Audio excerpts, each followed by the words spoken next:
Hello, everyone. I'm Shannon Torrance, and welcome to Magic is Real, a podcast focused on proof of afterlife, whose mission is to bring hope and inspiration to others and to spread the word that death is only an illusion. If these interviews resonate with you and you want to hear more like them, you can support the podcast by liking, subscribing, and sharing with like-minded friends. Thank you so much, and thank you for being a part of the Magic is Real family.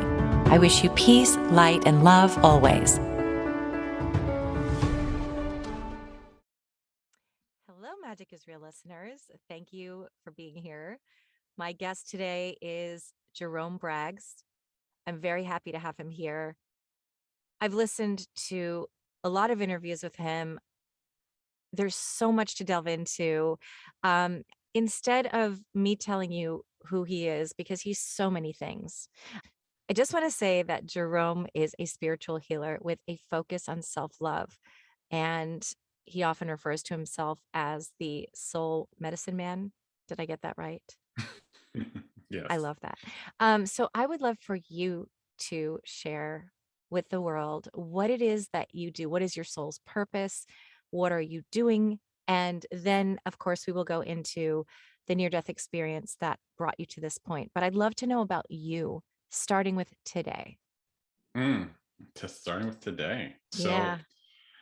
Oh, there's so much with me today. Well, I'll start here. I am what most people want to know is what do you do? So I'll Yeah. start with that. Yeah. So I am an intuitive healer who teaches people how to heal themselves and manifest lives that feel like heaven on earth through the practice of self-love. And why I do that is because I learned through a near-death experience and a healing journey after that near-death experience that self-love is really our purpose here. It's the entire purpose of the soul here, and that it is the key to everything. It is a key to well-being. And without self-love, there is no well-being. You cannot have well-being. It is impossible. You can't have it in your life and you can't have it in your body. And that was my own journey, as we'll talk about, but that was what I learned.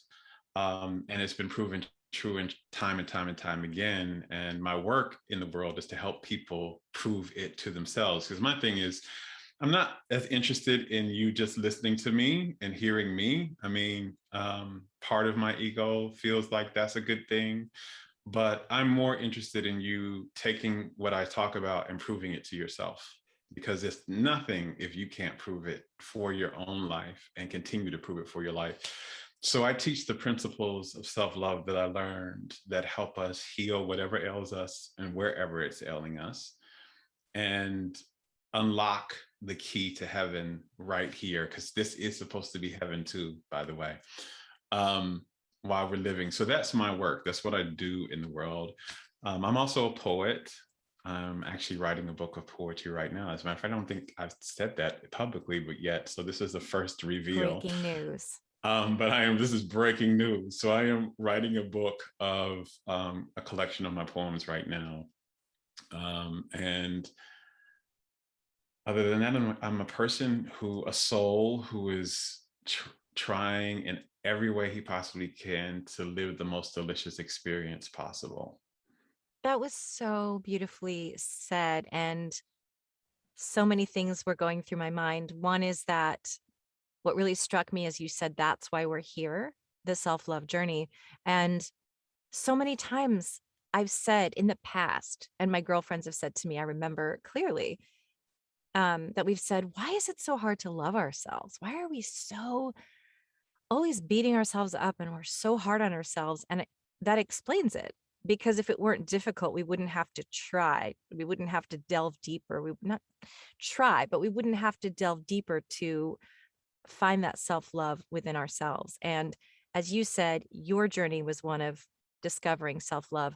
So was mine. So was a lot of, I'm sure that's true of a lot of people, but mine too, which I've talked about on this podcast as a recovering addict, long time recovering love addict, always looking for love elsewhere. And so it's very relevant to me, which is I think why your story really touches me so specifically and why I relate so much. So I'd love to hear whatever you're comfortable sharing about what was your life like before your near death experience? Yeah. So, well, it wasn't very loving. I definitely say that. We can start with that. Before my near death experience, I'll tell you about what was happening right before the experience. Yeah, So, that's right great. before the experience, I had just graduated college and I had moved from Atlanta to DC to get my first professional job. This is important to understand because I always knew, even since I was a young, probably early teenager, that at that time I didn't want to work a 9 to 5. That wasn't what, that I knew that that wasn't part of my makeup as a person, that I wanted more freedom and I wanted something else. I didn't, my dream was never to work a job that fit into a 9 to 5. I wanted to sing, I wanted to be an artist.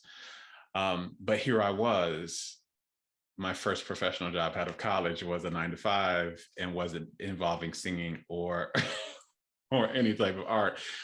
And so I was starting to feel like I was trapped because I said what I had made up in my mind was, well, one, I got heavily socialized, as we all do in college. That after you go to college, you got to get a job, you got to make money, you got to work, you got to support yourself, you got to make a lot of money.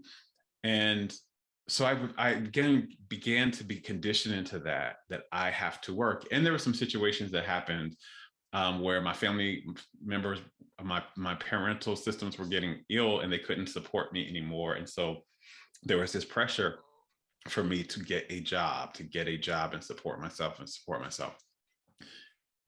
And I thought I was working this job that I liked.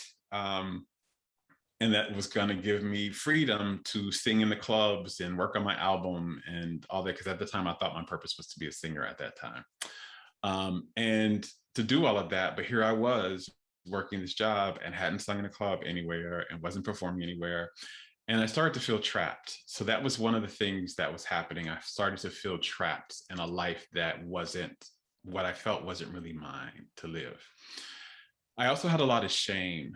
I carried a lot of shame around my sexuality. I'm attracted to the same gender, and I grew up in an environment where that wasn't okay, that you were looked at as that was something wrong and something to be fixed. And so I still carried a lot of shame, and I had a lot of hiding of my sexuality for, in the public. Most people thought I was heterosexual. And also, I had a lot of shame around my body. I was teased a lot growing up as a kid because I was a bigger, thicker kid. And so I was teased a lot and made to feel like my body as it was undesirable, that it didn't belong, that it was fat and ugly, and that fat was not going to get me love. And so I had those were the dominant vibrations that I held in my energy system, was shame and feeling trapped. And also I started to feel like a failure as well, because I was, again, the socialization we receive in the West is, in particular, is that when you come into college, you need to succeed right away. There's not a conversation about growth and pace and those type of things. There's just making money and success and that conversation. So in my head, especially for the college that I went to, was very much about excellence and being better than the rest and being at the top echelon of things. And so in my head, my thought was, when you graduate from college, you have to make high six figures immediately. And I wasn't making that, right? Here I am, literally 3 months out of out of college, and thinking I'm not making six figures, and really focusing on the elements of and comparing myself with my peers and with other people, and not really paying attention to the elements that were working for me. The fact that I did enjoy my job, I had a lot of freedom in my job and all this type of things. But I was starting to be saturated with feelings of failure, feelings of feeling trapped, um, not really being the fullness of my authentic self, hiding aspects of myself, and then feeling ashamed, not feeling good about my body, not feeling good about my sexuality. And so this was kind of a very toxic soup that was not just new. You know, these were things, some of these things I had been feeling for a very long time, and they're just in different forms. And so before my near death experience, you know, I like to tell people I was sick way before I got sick. Hmm. But I was sick energetically. And it took a while. The energy, you're always sick in the energy first before you get sick in the body. The body is the last kind of appearance of the illness. But I was sick in my energy a long time. Although I was healthy externally, you know, I was fine externally. I was very active externally. Nothing, you know, you couldn't tell anything was wrong with me externally. But until it all kind of, my body just couldn't take that toxic energy soup anymore and broke down and manifested those illnesses and diseases that led me into the hospital. Right. But that was who I was, trying, you know, trying my hardest to live a good life, but not knowing the tools or the consciousness that actually creates it, and actually doing all the opposite things that actually do that. So that was kind of where I was. I relate so much with so much of what you said. There was that feeling of I too used to say I want a job I don't have to go to. Thank God I have that now. It only took my whole life to get to a place where I'm like, "Oh, I'm an actor. I'm a voice actor. I can make my own schedule." But I did that of customer service jobs and doing what I thought I had to do. And well, my parents will be disappointed if I do anything else, which wasn't actually true. It was a myth that I created. It was a story. There was eating disorder. There was love addiction. Unavailable people, sobbing over men all the time, smoking, drinking, just all that stuff, treating my poor little self so terribly. And my self esteem was like non-existent. And I let people walk all over me, and just Mhm.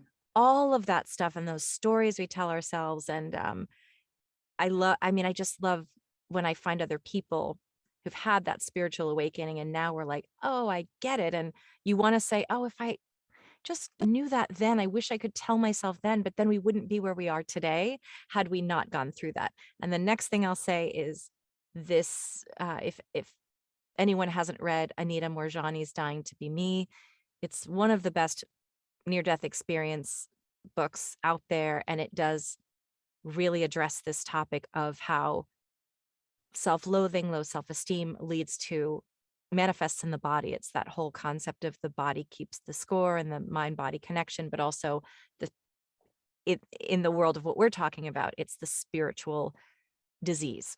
So, enough about me. I just had to interject because I felt like I feel you on all of this.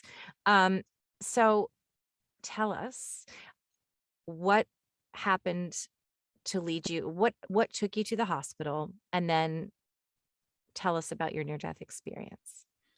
Yeah, so what led me to the hospital was very auspicious because, first, to understand, I went into the hospital New Year's Eve. And this is something that's very important because New Year's Eve is something I have always cherished. It's probably my favorite holiday, because it represents to me, New Year's Eve and New Year's Day represent transformation and newness and change.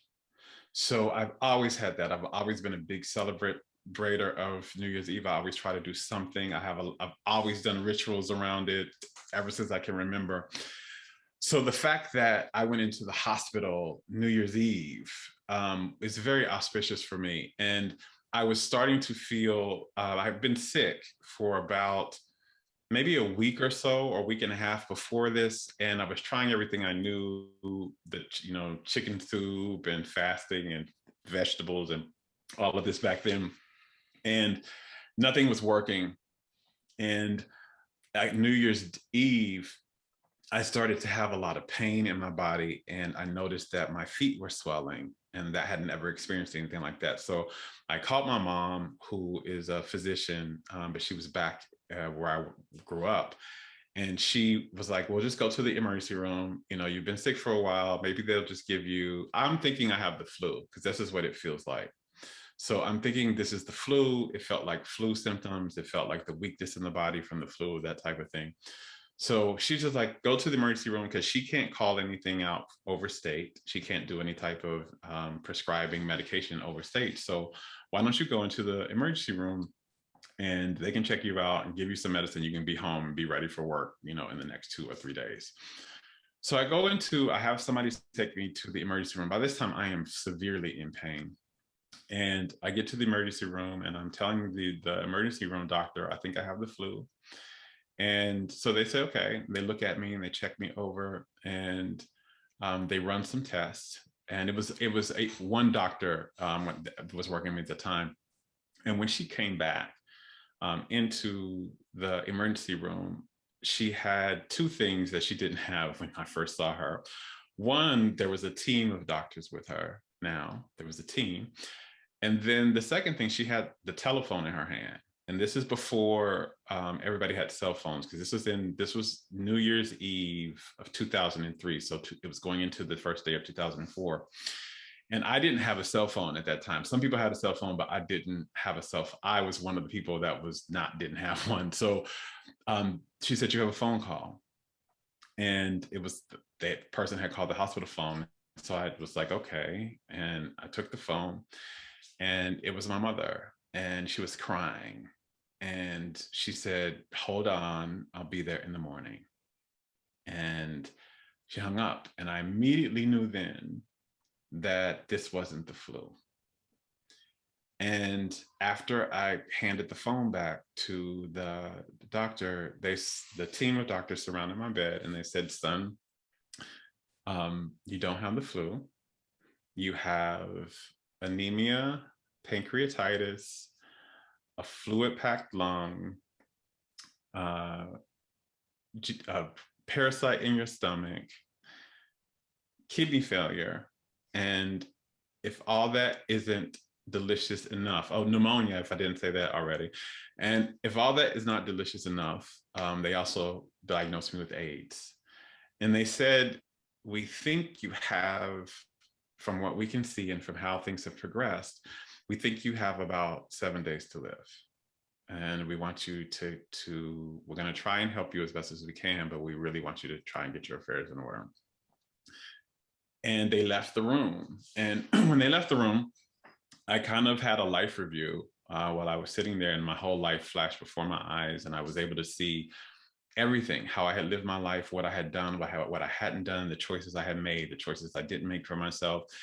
And there were some questions that popped up during that life review. And there were just a few of them, but they were very poignant. They were like, was I happy with the way I had lived my life? Had I ever really truly been myself in my life? Did the people in my life know how I truly felt them? Had I really shared my heart with the people that I cared about? Did I feel like I had done what my soul came here to do on this planet? And on this planet, in this lifetime, did I feel like I had done that? And did I really allow myself to fulfill my dreams? And as I was going through those questions and reviewing and looking at my life, I began to feel a very deep sense of regret and fear. There was regret and fear, and the fear wasn't of dying. So I know a lot of people are afraid of dying, but I had been on a spiritual journey for a few years by that time. I had studied many things and really really believed at the core of my being that I was a soul and that death wasn't an end for me. So I wasn't scared of death. And I also, really believed that not just it wasn't an end, but there was something else that I was going to continue, and there was going to be love for me on the other side of this. So I wasn't afraid of death, but what I was really afraid of was this awareness that I had gotten as I was going through these questions and understanding that every answer to those questions was no, that I wasn't happy. I had not been happy. I had never really truly been myself. I hadn't shared my heart. I didn't feel like I was living my purpose, and I wasn't fulfilling my dreams.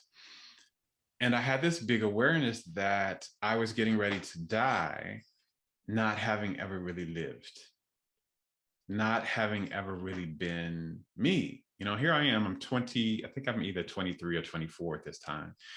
And yes, I was young, but this is there, it was this sense that I was getting ready to die, having wasted the chance I had to be Jerome.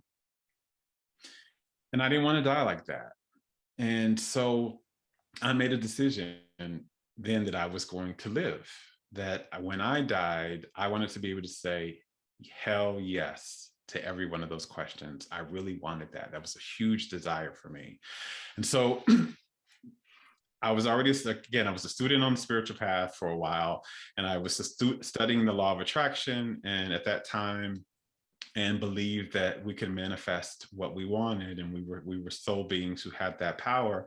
But I've been using that awareness before to, like, get a parking space in front of the mall when I was running late to the movies, or get $5 to when I needed something to eat or something like that. And so I said, if this is really going to be true, like I believe that this is, then I'm going to have to be able to manifest a miracle, and it's going to have to happen in the 7 days. And so I threw everything I knew about manifestation and creation and healing. I did the appreciation journal, the affirmations, the meditations. I ate vegan as well as I could in the hospital. I ate vegan, and I did a positive energy bubble around me. Like, if you came within 6 feet of me, you could only say something positive to me. So if the doctors had something that they wanted to say that was, wasn't really good news, they couldn't stand within 6 feet and say it. I did all of the things. I threw everything I knew. And I was in the hospital for a month. They had put me on dialysis. And every week, as I was going past their projection of when I was going to live, they kept saying, well, it's just, you may do this, but it's going to be another week, or you do this, but you're going to be on dialysis for the rest of your life, or something like that. And I was able to leave the hospital after a month. And 2 months after I got home, I was fully recovered. And I was being called this miracle child. I was taken off of dialysis. My kidneys were fully functioning again. They couldn't find HIV or AIDS in my system, and all the other illnesses had healed, and my body was well. And I felt like I had it all figured out. I felt like, hey, like, this stuff is real. This stuff is true. And I know what it takes to create well-being. And I continued to feel like that for a year and a half, until I found myself back in that same hospital a year and a half later with the exact same diagnosis to the T cell count. And instead of 7 days to live this time, I had 48 hours. And when the doctors left me to get my affairs in order this time, 48 hours, they're going to try to do this emergency surgery to try and give me some extra hours. So they were going to prep the surgery room. And as they left, I didn't have a life review this time. Instead, I had a question. And because I knew that if I was back in this exact same place with this exact same diagnosis, which was very rare for someone to have all of that going on at the same time, that if I had gotten it just like that again, down to the T cell count, that this wasn't a coincidence, this was a message that my soul was trying to communicate to me through the health of my body, something that I had apparently been trying very hard not to listen to in my regular life. And so my question that came up was, what is the message? What I'm here, I'm surrendered, I'm done. Like, there's nowhere else for me to go. Speak to me and let me know what it is you really want me to know. And then I also added this. Whatever this is, also, whatever your message is for me, please also tell me what the real key is to healing. Because I thought I knew, but apparently I don't, because I'm back here. And I don't just want to heal, I want a really delicious life. I want to be well, and I want to be happy and healthy, truly. And tell me what that is. I want to know the key to that. And as soon as I got through saying those words, I began to have what most people will call a near-death experience. Now, I say it's a near-death experience, but I want to preface this by saying two things, because there was no one else in the room with me. So there's not anyone that can actually verify that I actually died.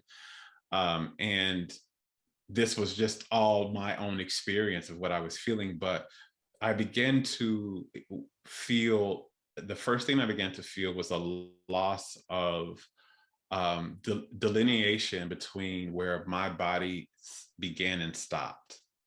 It felt like everything in the room was a part of me, like even the IV drip in the wall, in the bed. It was like all of it was part of. I was one with all of it. And then I began to see a light, a very, very, very bright light. And then this is something a little hard for me to explain. I've been explaining this for years. It's still very hard for me to explain, because it was the duality of a very bright light and the darkest dark I've ever seen at the same time. It was like this light and this dark happened. And I felt this sense of letting go, and then this feeling of complete well-being, like all is well, and that I was totally loved, and that everything is okay. And when I began to feel that, I heard this voice. And I don't want to say heard audibly, it was kind of like felt this voice. It was more like something that reverberated inside of me instead of something that was outside of me coming into me. It was something that was like everywhere. It was in my cells, it was outside, it was everywhere.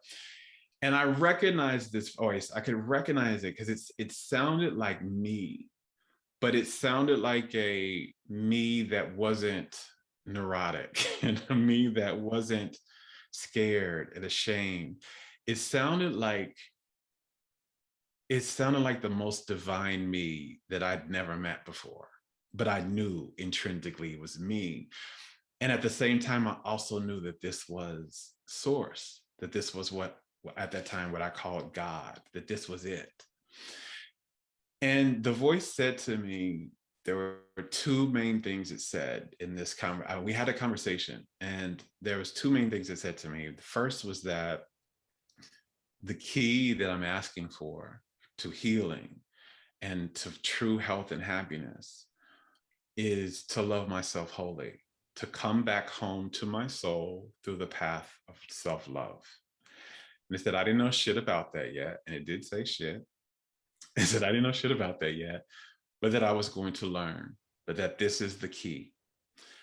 And then the other thing it said to me was that I had learned a lot in my life about how to push and force and struggle and make and try and make life be good to me.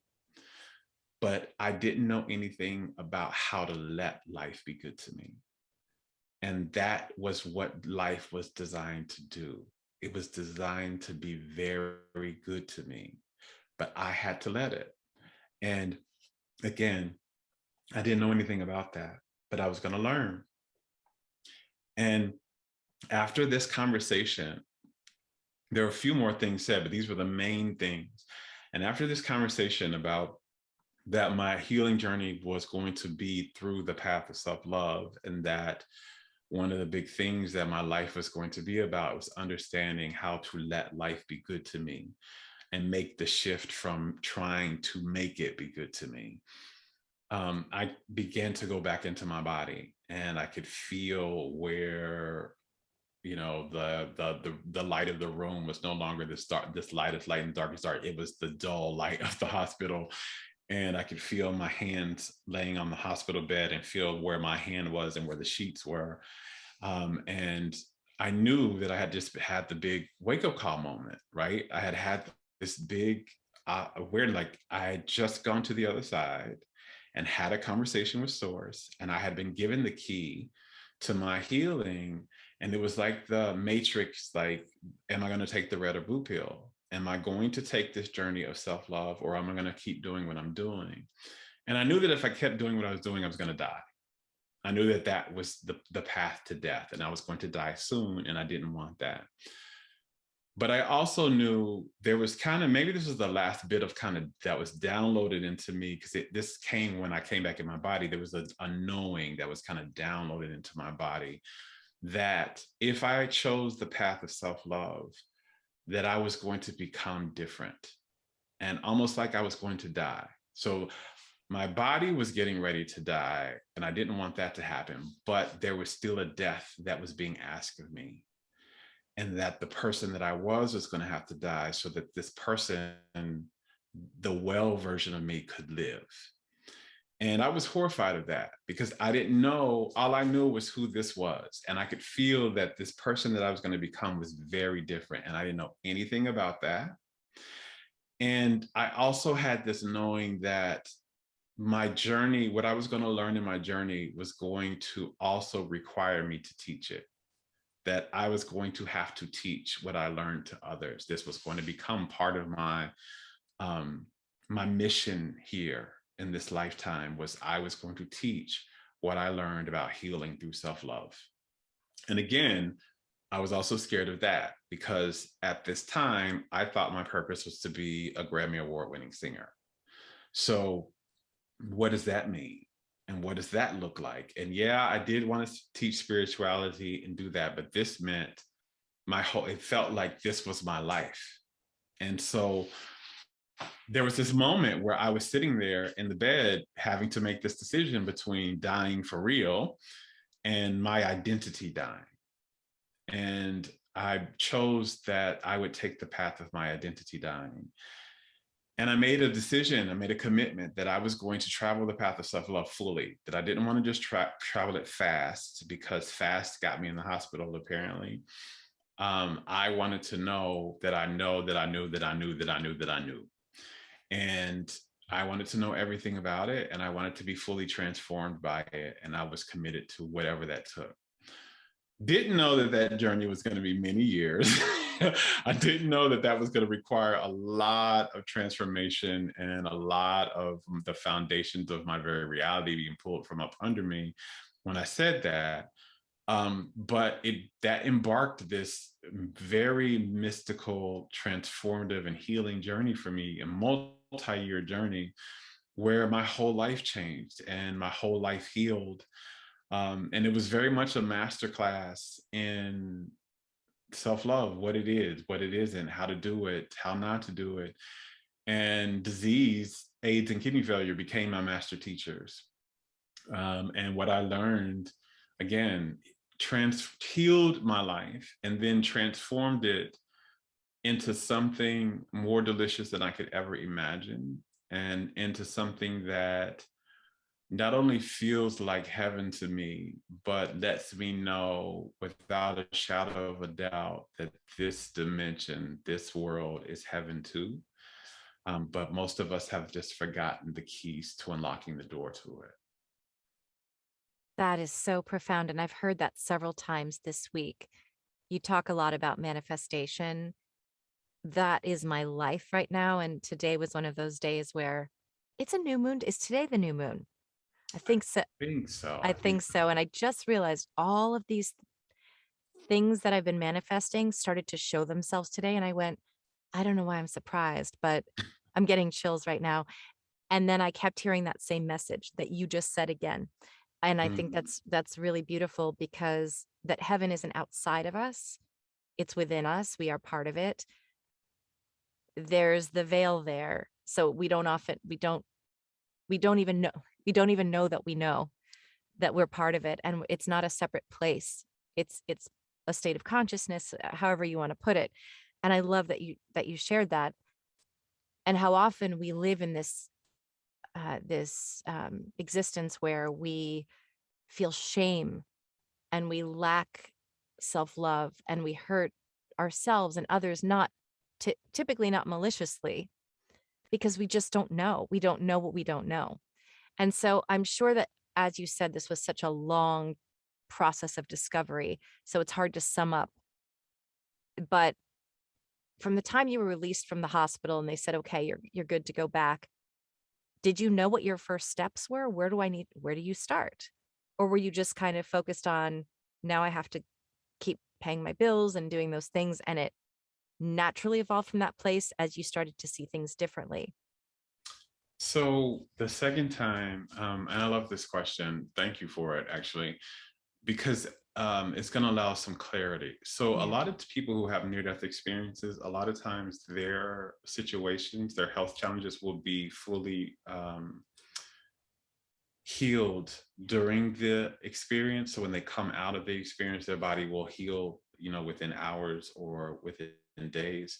That wasn't the case for me. So and I now know, because of who my soul is and what my journey is, I wouldn't have wanted it to be that way. I would have wanted to figure it out on kind of my own journey with it.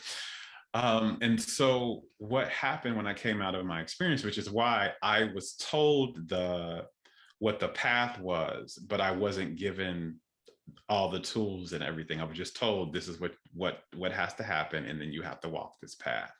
And so when I came out, I was still on, I had to go into the surgery, and I was placed on dialysis. And when I came out, I was on dialysis the second time. And then my life was about, I am on dialysis right now.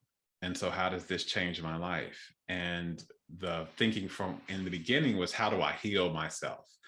And I was thinking of it for many years. I approached my healing from the physical aspects. And there were many different, I like to call my healing journey almost like I was getting a master's degree. So there were semesters. So in the first semester, I thought healing was about the physical.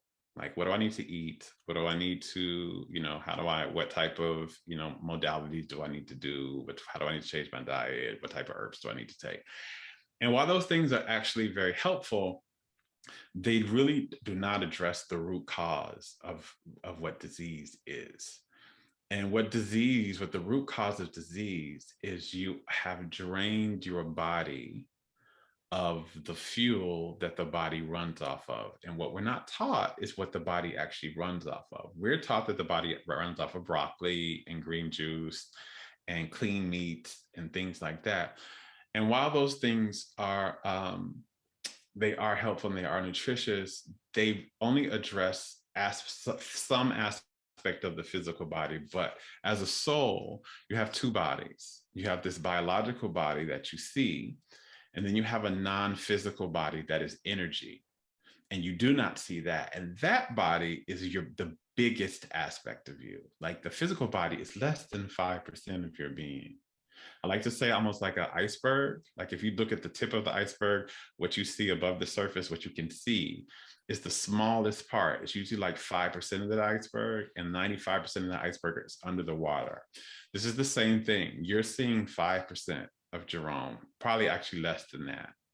95% of me is my energy body. And that is actually more determined. That part of you determines your health, determines the health of this body more than anything else, more than what you eat, more than the sleep you get, more than any of that. And so what usually happens when we get sick is we have starved our energy body. It has become malnourished. And our energy body is made of love. It is made of the energy of love. It is our soul body. And the soul is literally the essence of love. Now, when I say love, I'm not talking about, because we've really, the word love and the reality of love has gotten very, the waters have gotten very dirty through a lot of what we associate with it. And so what we now think about when someone says love, we think about affection. We think about affection, we think about care. And while those are facets of love, the soul's energy of love is a multifaceted energy, meaning it has several aspects that make it up. Almost like if you see my hand here, my hand is a multifaceted limb. So there's five fingers that make up the hand, and then you have the palm here, right? So there's many parts to it. Love is the same thing. So what I learned in my journey was, there are five main vibrations that make up the core essence of love. And those are worthiness, freedom, joy, peace, um, worthiness, freedom, joy, peace. I always do this in my head. Worthiness, freedom, joy, peace. I forget freedom. And those make up the elements of love. And this is kind of what you feel, what a lot of people will say when they feel on the other side, why love is so expansive, right? And it feels like so many things, and it feels like more than we've been taught. This is kind of what I've learned for myself, is it's kind of these five main vibrations, and those have to be fed. We have to live lives that nourish those feelings within us, that allow us to embody those vibrations frequently, right? And consistently. So if I'm not feeling free, when I say energy or vibration, you can just think of it as an emotional feeling. That's kind of a way to think about it more in terms that we may understand it. So do I live a life that allows me to feel free on the daily? What's my relationship with feeling worthy? And how much do I feed? So when I mean feed it, your soul is here to expand. It's not here to stay the same. It's here to expand. Just like your physical body grows and gets stronger and strengthens, your energy body is supposed to grow and strengthen as well. So you're supposed to expand in your feeling of being free. You're supposed to expand in your feeling of feeling worthy. You're supposed to expand in your feeling of joy and happiness. You're supposed to expand in your feeling of peace, right? And so what happens is we're living these lives instead. It's a lot of lifestyles and belief systems that we hold, that instead of expanding these feelings, we deplete them and diminish them and shrink them. So we begin to feel less free. We have more fear and we feel less free. We have, instead of feeling worthy, we have more shame. And that begins to shrink the worthiness down. And so you're shrinking your body down, and you're starving it because it needs to eat these feelings. This is what soul food is, really. These energies are soul food. And so when we're not feeding ourselves these energies, just like we would feed ourselves food every day, when we're not feeling these feelings every day, it begins to starve our body, and our body becomes malnourished. And anything that's malnourished cannot be well. Nothing that is malnourished can be healthy. And this is what I learned from my own self. This is how I learned that I manifested the disease. Now, this is something that, again, I want to make very clear, because when people come into kind of metaphysics, or they come into consciousness studies or something, and you may hear this about you manifesting illness, a part we take is fault. And so that's why people either reject that understanding, or they start to beat themselves up and feel even more shame about this. And here's the thing, nobody would ever intentionally make themselves sick. So this is not something that you did intentionally. This is not something I did intentionally. I definitely wasn't like, please, I would love to experience kidney failure and AIDS. That was not something I wanted to do. But what happens is my body, this is just the way my body works. This is the biology of my energy body. It has to be fed love. And when it is starved love, it cannot be well. Now, this is why I say, like, I'm very careful when I speak to people about this, because we're not taught this in school. We're not taught this in our religious systems anywhere, really, usually. We're not taught this. And so it's very unloving of us to expect ourselves to know something we never were taught. But just like if you were never taught that you had, a spleen, it doesn't mean that you don't have a spleen. It doesn't mean that the spleen is not operating within you how it's supposed to operate. It just knows you don't know about it, and you may not know how to take care of it. This is the same thing with our energy. So we manifest illness and we manifest diseases, especially chronic diseases, when our energy body is starved, when it is malnourished, and again, how do we malnourish? When we're not really loving ourselves. That's what loving ourselves actually is, by the way. Self-love is another thing that has gotten really dirty with the water, because we start thinking it means getting a massage or buying that cute shirt at the mall. And a lot of times we do those things when we don't love ourselves. But Yeah. self-love is actually about embodying the soul that I am, expressing the soul that I am, and feeding the soul that I am, nourishing that. That's what love is. So that you can almost call it self-soul, because the soul is love energy. And so loving myself is making sure that I'm embodying the energy of my soul, that I am expressing the true energy of who I am, who this unique soul is on this planet at this time, and that I am living a life and doing things that feed the soul that I am instead of starving it. And most of us are starving our soul. Most of us are, instead of expressing the fullness of the soul that we are, we're suppressing parts of it, we're rejecting parts of it, we're hiding parts of it. And so we're not embodying our soul. And so we're not going around loving ourselves at all. That's really what it is. Loving ourselves is getting the soul into the body, expressing this soul out into the world, and feeding that soul. And we're just not really taught how to do that. We're really not taught this from this aspect. And we're taught it, again, so I say it's not always self-care, because a lot of times you're going to get that massage because you're stressing yourself the hell out, Mhm.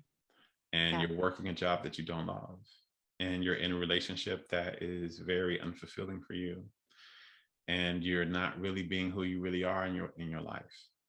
And so that massage is not really love. It's more like surgery. Mhm. You're trying to hold yourself together after harming yourself.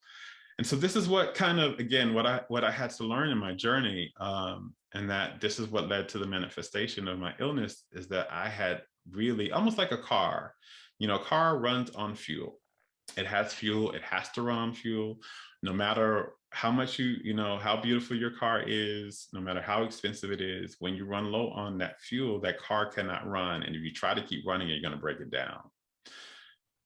This is the same thing. And beautiful thing about cars is when the fuel is running low, when it runs low on what it needs to fuel itself to run at its best, it sends you a signal. It sends you a little signal light that says low on gas, right? Or Yeah. whatever, low on electricity, or whatever your car runs on. This is what illness is. It is an indicator. It is your body's way of sending you a signal to say, you are low on love, and you need to stop and stop what you're doing to where you're draining love out of your body, and fuel yourself up with love. And however it is, maybe it's just one of the vibrations that you've been, maybe it's just worthiness, or maybe it's freedom, or maybe it's joy, or maybe it's peace. I was low on all of Mhm.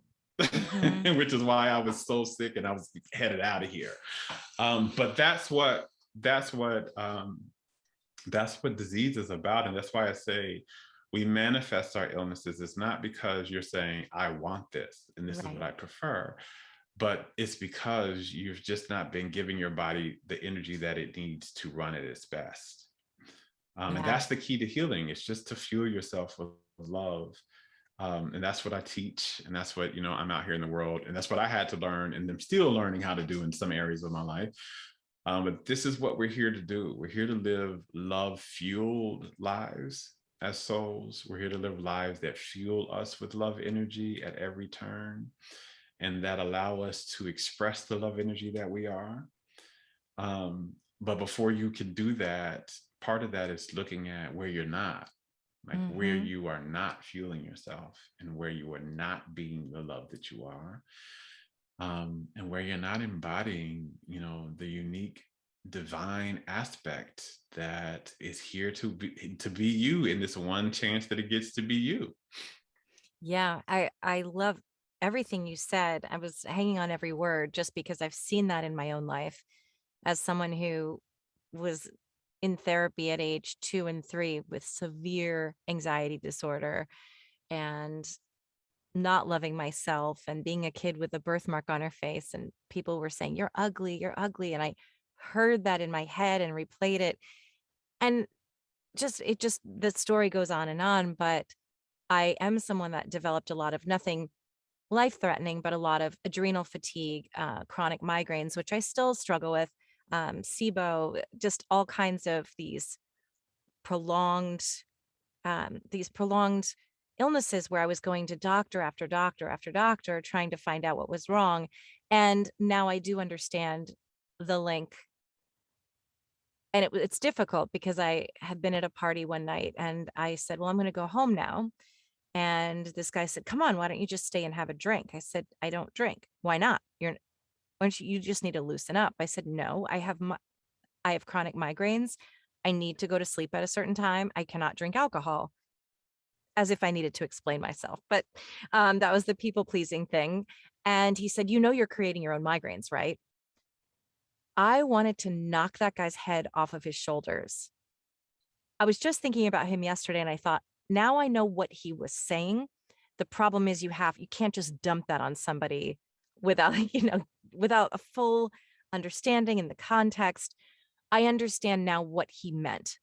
My reaction was, my father gets migraines, my cousin gets migraines, my sister gets migraines. It's a neurological disorder. It is not something I'm creating. And I was furious about it. But I do see how that doesn't necessarily mean, yeah, I'm creating them as much as you create your reality. Your reality is a projection. Even the other people in your lives, my father, my sister, my family members that have migraines, that's all a projection of in my belief, of Yeah. a spiritual condition. And what we're here, uh, just sort of it's part of our life challenge that helps us to grow, that helps us to continue to evolve our souls towards more love. And I would Yeah, love, it's just here to help uh, you come back home y- to that's what to you love. say. That's all it is. It's Yeah. it's an invitation to come back home to love. Now, I want to say this because I want to stop here. Yeah. I never believe in just so no matter what's happening, and no matter whether we're experiencing illness or a breakup or a financial disaster or whatever it is, we always deserve more love, not less. And I think when we tell someone in the moment of their pain, Hmm. well, you're just creating that. Right. That is not love Hmm. because that's not what you most need right now. Right. An aspect of love is acceptance. And so, what most people need in their pain when they're in the midst of high pain, and this is for myself, this is something for even just when I'm in the midst of high pain, the thing for me to do is not to say, well, Jerome, how are you creating this? The thing for me to do is to accept my pain and to just allow myself to soothe it. And then when it's soothed, we can look at, okay, what's going on, right? But the first thing for me to do is to love myself. And loving myself doesn't involve punishment. Hmm. It doesn't involve, I'll even say trying to correct, because what that actually has, what the energy has when you tell someone that in the midst of their pain is you're wrong and you need to get right. Yeah. And hearing that's an element of shame. And so that's not love either. All right. Well, Zoom did drop our call just in the middle of some real heavy brilliance coming from Jerome, but we were discussing the theory of how disease manifests as a result of a spiritual condition and how it can be tough to introduce that concept to people. And there's a time and a place to introduce it to people. And we talked about how it's not love. It wasn't helpful for someone to say to me, you create your own migraines, right? That wasn't helpful at that moment. But kind of just take it from wherever, riff on that a little bit, if you will. Yeah, it's never loving to try and fault someone. Um, and this is something that even in your own healing journey, in my healing journey, when I say that I understand that I manifested the diseases that I had, I am not saying that I created them from preference. Yeah. And it's very unloving for us to expect ourselves to know how to do something we weren't taught how to do. Hmm. So one of the things about that is I wasn't taught that my body needed to be fueled, fed love like it needs to be fed vegetables and fruit. Yeah. I wasn't taught that. And I wasn't taught that um, I wasn't taught how to feed my body love and what love is. And so when someone is going through an illness, my first conversation with them is not, you created that, right? My conversation is, what do they need to do? What do they need right now to feel better? That's my first conversation with them. And then when they feel better, then I can ask them, then we can have a conversation when they're open to it. And I Mm. can ask if they're open. If they're not open, then we don't have the conversation. But if they are Right. open, then we can have this conversation about looking at the different ways that our bodies will send us signals, because our bodies aren't punishing us and they aren't enemies of us when they're ill. They are trying to get our attention to come back home, to ourselves from how we've left ourselves. And they are sending us a message that we can decipher when we learn how to decipher it, about how we've left home and how Mm. we've been gone from home for so long. And that's really all it is. Like, I've just been gone from home, and let me go home for a minute. And the way to really, I learned from that how to do that for myself was look at how does this disease or how does this illness make me emotionally feel. Mhm. So for me, HIV made me feel ugly, and it made me feel unwanted, unlovable. And these were things that I had been feeling for a very long time, since I Mhm. was a kid who was teased for being, fat. I felt unlovable and unwanted. Um, it made me feel like there was something wrong with my body. Well, I had been feeling that since I was 5 years old. Right. And so I had been starving myself of worthiness and feeling enough and feeling lovable. From those feelings, I had been made to believe that I was unlovable and there was something wrong with me, which starved me of the worthiness that my soul needed to eat. Right. Mhm. And kidney failure made me feel like a failure. And it made me feel in bondage.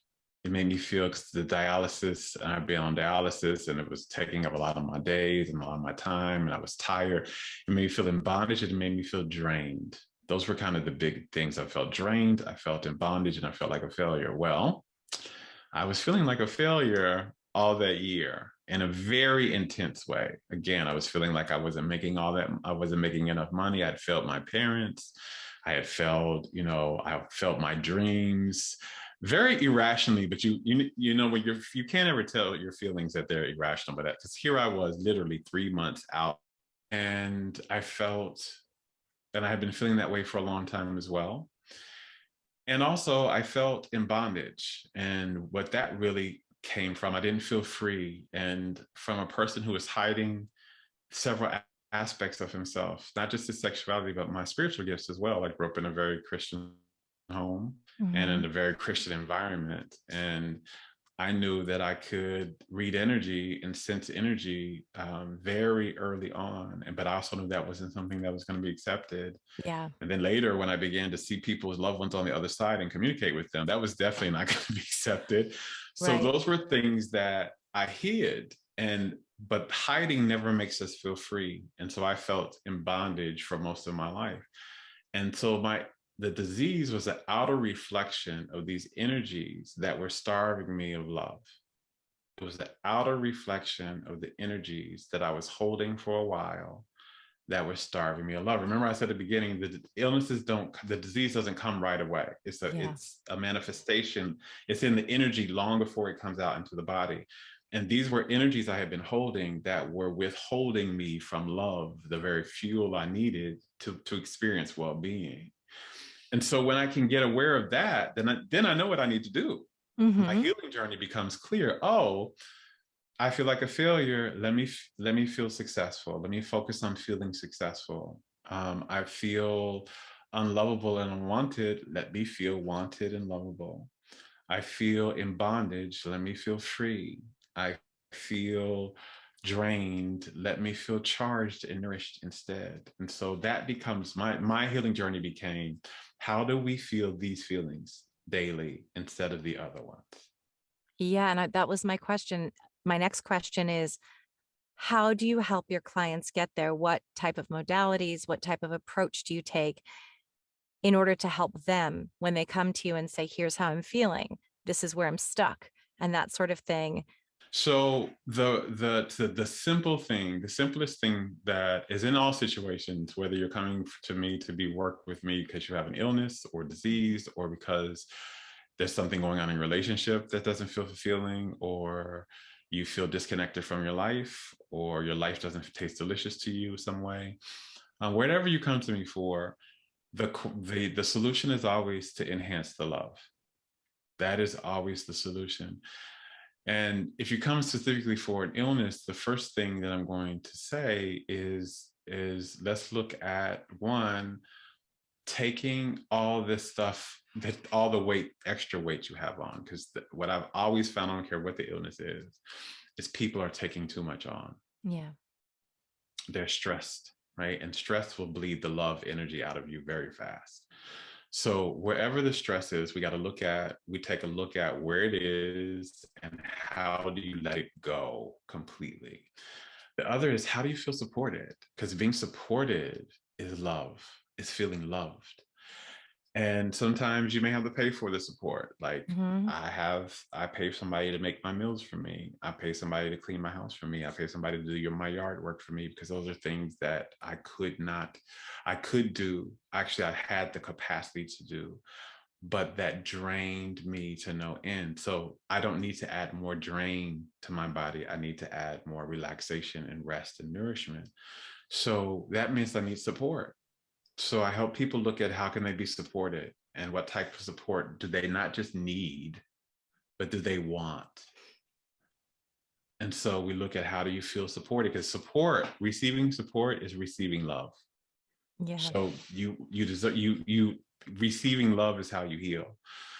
Then we take a look at, when we get those foundations, we look at what is the energetic root cause, like what is the energetic root cause that is causing the reflection of illness to happen for you, and then what are the shifts, like what's the energy that you need to embody that will help you, just like I just did, where I just ran through, okay, so here's the energies that made me ill, here's the energies that will make me well. How do we begin to create a life plan, a lifestyle that feeds you these energies, right? So it's not just actions you're taking, but it's also beliefs that you hold. How do we change the beliefs so that, because your thoughts influence your feelings more than anything else, but also your environment that you're in. What type of relationships, what type of work are you doing? Does it make you feel worthy, or does it make you feel worthless? Yeah. Does it make you feel nourished, or does it make you feel drained and depleted? We look at your environment, and is your environment conducive for this? And how do you create an environment that feeds you these energies as well? And then Hmm. what are the behaviors you need to behave? Like how does the well version of you behave? The version of Jerome that feels enough and that feels lovable and that feels free and that feels nourished and that feels like a success. How does he behave? And that's different than how the Jerome that felt like a failure and felt suppressed and felt in bondage.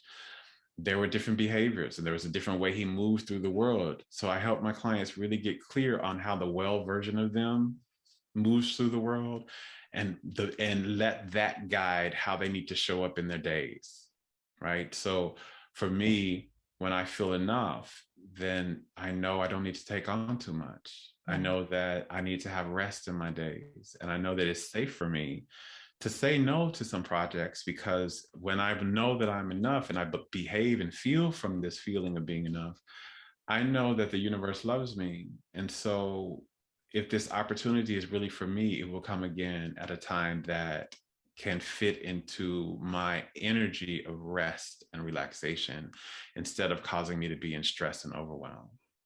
Yes, I love that. And I really appreciate how you speak about not trying, but just being open to receiving.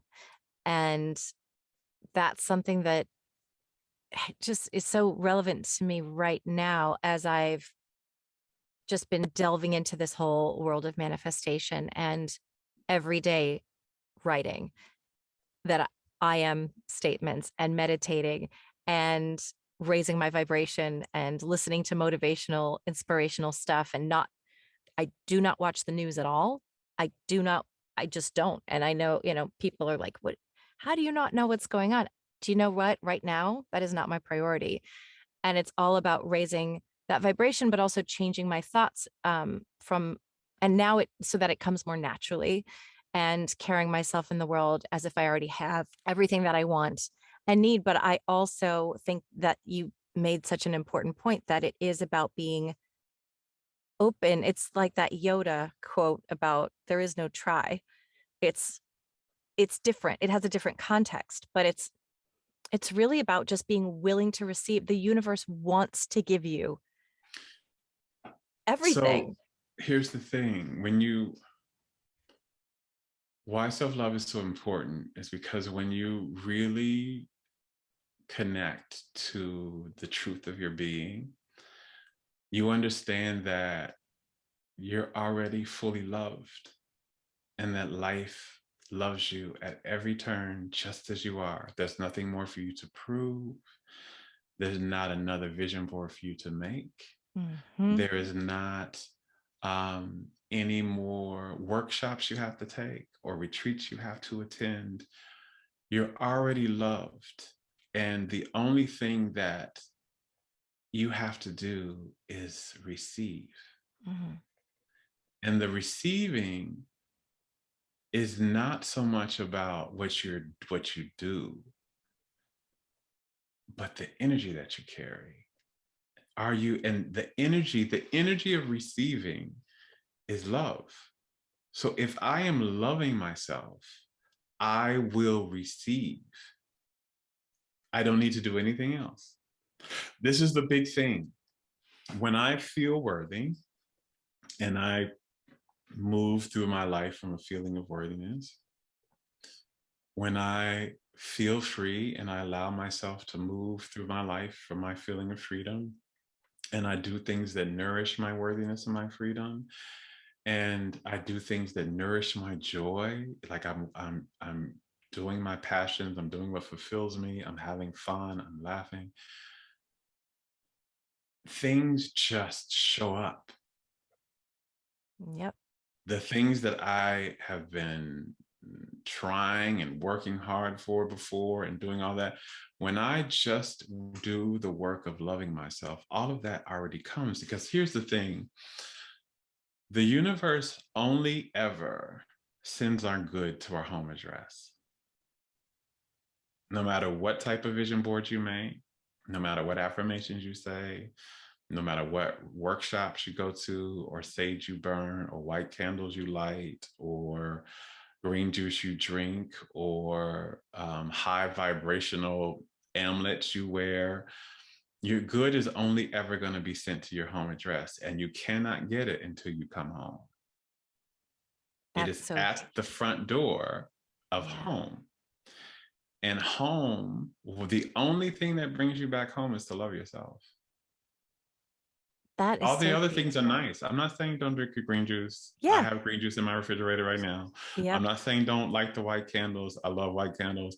I'm not saying don't wear the amulet. I love vibration jewelry. I'm not saying it, but I'm saying the thing that actually works, that brings you back home and keeps you home, is the work of self-love, is the work of returning to feeling worthy, is the work of trusting life and trusting in your own internal guidance. It's the work of following your joy and prioritizing yourself and putting yourself first and being your own best friend.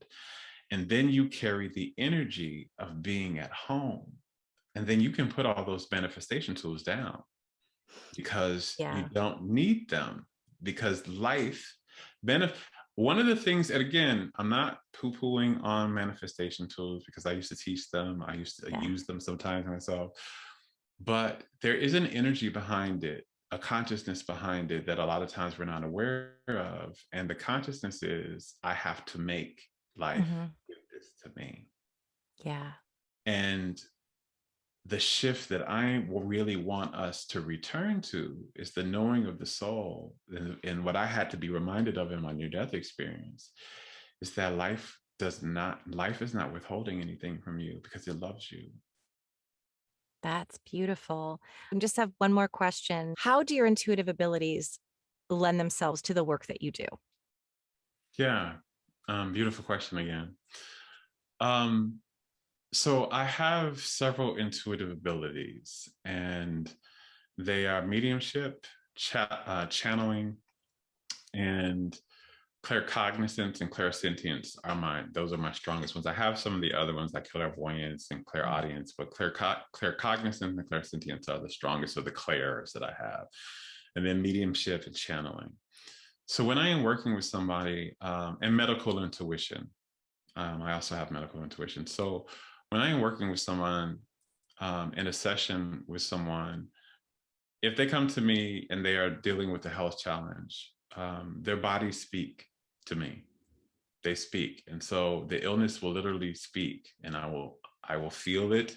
So it's not like I audibly hear it. It's more like I feel the words of it in the body, and it will tell me this is where this illness is coming from. This is the energy, right? These are the belief systems and the energy that we are a reflection of, and here's the shift, right? And so I'll know, oh, okay, so here's where we need to be working on. Here's the path of self-love you really need to take, to get yourself back into wellness. If a person, same thing, if a person is not coming with a health challenge, but they're coming with a life challenge, the same thing. I am able to, through my clear abilities, I'm able to read the energy of what's happening with them and see, oh, here's the belief systems and here's the vibrational patterns that you're holding that are keeping you stuck here or that are continually manifesting this. And here's the shift that you need in your consciousness and in your vibration and in your lifestyle to manifest what you really want. The mediumship shows up because sometimes in the session, someone's loved one will come through and they'll have something to say to help them either with their healing or with the shift or manifestation or transformation that they're wanting. They will come through and add additional guidance. A lot of times they'll say, hey, our family used to do this, but you're not here to do this anymore, and you have permission to no longer do that. And that may be the thing that they were finally waiting to hear. Because a lot of times, a lot of our stuff is really because we made these subconscious contracts with family members to continue operating in ways that don't serve us.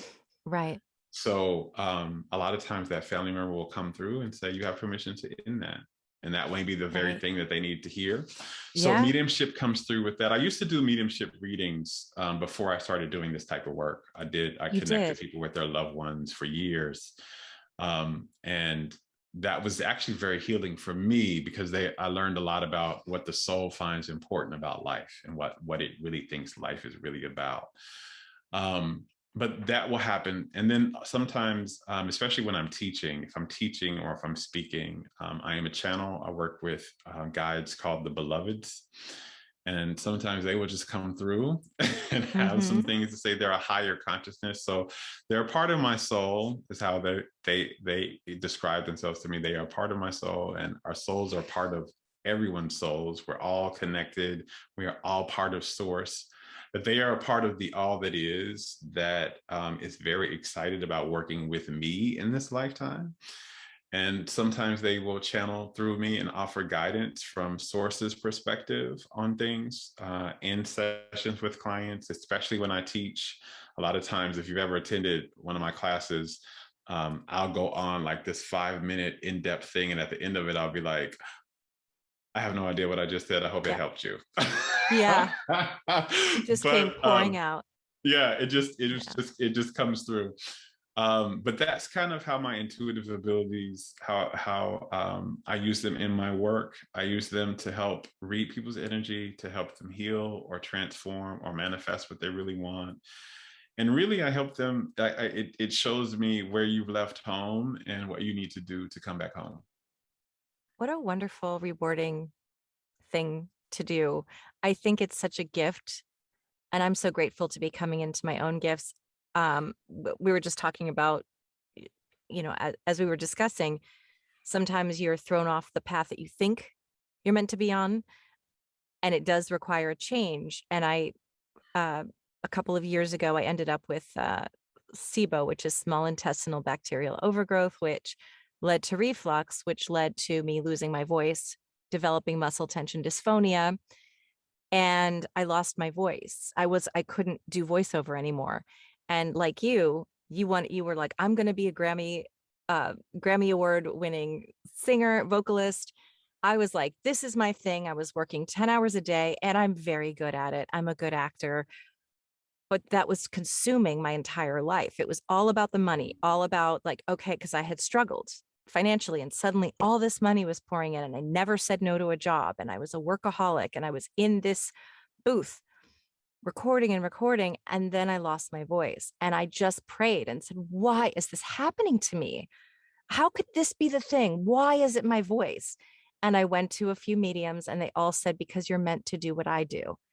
And I said, but dead people aren't talking to me. I don't know what this is. They're like, they are. You just have to learn to understand what they're telling you. And it was the hardest, one of two of the most difficult points in my life. So much I was devastated. I lost everything financially, got into just thousands of dollars of debt, trying to cure, trying to fix, Mhm. not getting to the root of, just vocal coaches and hypnotherapy and acupuncture and yoga and meditation and all the things. And I spent probably $10,000 trying to fix it.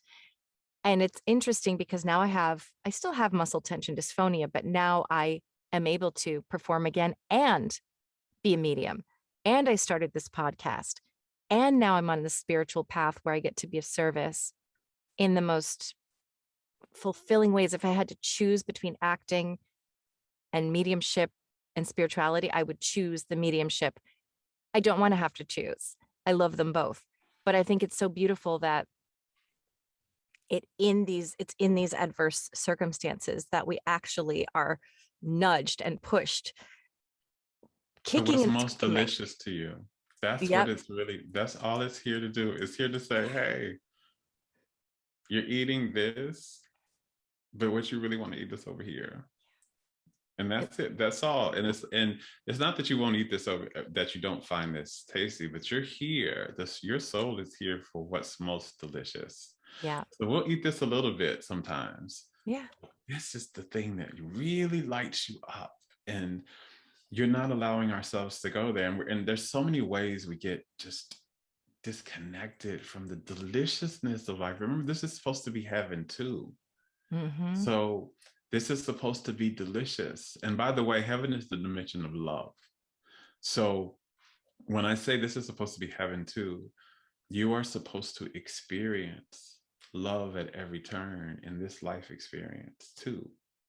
That's what people who cross over to the other side, when they say, I feel loved beyond, because that is the dimension of love. That is the dimension of source, and source is love. This is also supposed to be the dimension of love. It's supposed to be the dimension where you experience love in the physical. And when we get disconnected from that and we get socialized or traumatized away from that, we have to have something that says, hey, stop and come over back over here to love. Hmm. Come back over here. And that's the thing. I would not have thought before that I would have that doing what I do would be as delicious. By the way, I never asked to be a medium. I didn't want to be a medium. I wanted to be a channel. I thought channeling was really cool. Channeling came last, by the way, from all of my intuitive gifts, because my intuitive gifts were open in succession to what I most needed to help myself heal at the times. So, um, but I never would have thought I would be doing this. I would have never seen this. I would have Yeah. never seen this for myself. And it feels like the most natural, most beautiful, most delicious, not just this, but all the writing poetry and all the other things that I do. They feed me. And that's the thing. We are supposed to be fed, and to be fed what is most delicious to us. And that is what your journey is about. Your Yep. journey is about um, coming home to what feeds you and what is most deliciously feeds you. Yep. And I think in those moments, it's so hard to have faith. I always have faith until something hard happens. And I've never had a tattoo in my entire life because I was always so afraid of the permanence. And this is my precious body. And I'm actually having my cousin's going to do it. So it's going to take a while, but I intend to have the word trust written here as a touchstone for me because no, I just got chills. Because in mediumship, it's all trust. In life, it's all trust. And now everything flows so smoothly because now when something doesn't work out for me the way that I thought it would or the way I wanted it to, I go, I mean, it doesn't mean it's not. There's not resistance there. And I'm just totally zen, but I'm always know now, trust there. There's a reason for it and just trust. And every time it ends up blossoming into something better that I couldn't have even imagined for myself. And now this is the most at peace and myself I've ever felt. And I know it came with a lot of kicking and screaming and refusing and resisting and not allowing. And and I think it's wonderful that you do the work you do to help other people get there. And it's just such an incredible gift and an honor to be able to share what you've learned with others, but also just to show the love that to expand that love out and care for others and to be of service to others in such a sacred way. It's so awesome. And that's why I just keep getting massive chills Mm. talking about it because it does feel so true that you were meant to have this near death experience. You were always an intuitive. You were put here to do spiritual work. None of it's an accident.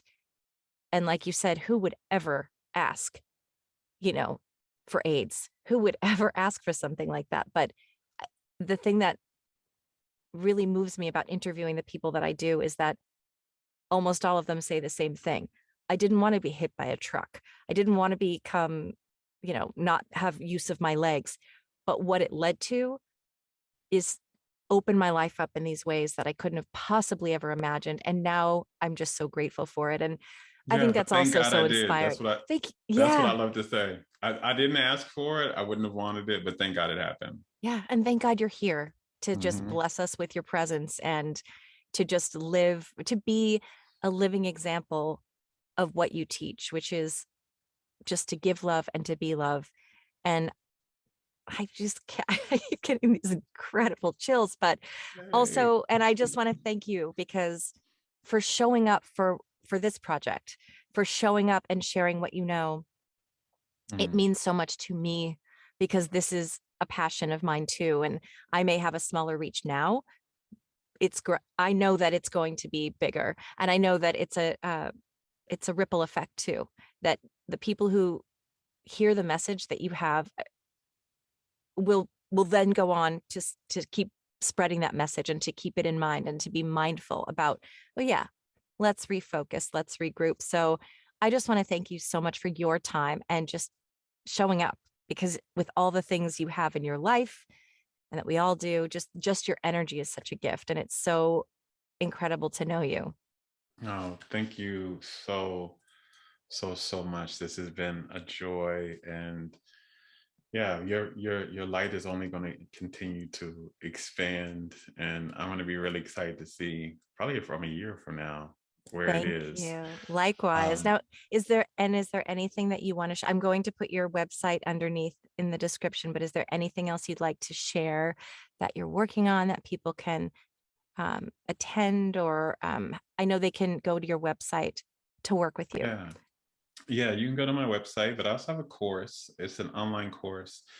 It is created from, I did a live membership group for a year where I taught every week about how to really heal yourself and manifest a more delicious life through the practice of self-love. And this course is created after I ended that live membership group where it was like, oh my God, you have to put that material out because it was just transformative. It was so healing. It was beyond anything I understood. So I did that. I just gathered up all the recordings and created an online course out of it called Self Love Academy. And you can get that on my website. I don't make a lot of promises, but I will promise this: it will transform you if you go through it. That is a promise that I can make. The material there is probably some things you've probably never heard before. There's a lot of exercises that you can do at your own pace. The classes, every goes very in depth about something, and you'll leave every class. This was something everybody who's ever gotten the course has said. I think there's nothing else I need to learn. And then I go to the next class and I'm like, oh my gosh, this is blowing my mind. So Self Love Academy online course, you can take it at your leisure. There's over, I don't even know how many hours of material are in there now, but it's a bang for your buck. I promise you that. Awesome. And you can check it out. All the things I've talked about here, I go into in depth in that academy. That's so exciting. I just love this. Uh, Again, thank you so much for being here. I'm excited to see what else you do. I can't wait to read your poetry when it comes out and you're ready to release it into the world. And bless you. And I'm just so glad to know you. Thank you. Bless you and thank you. It was an honor.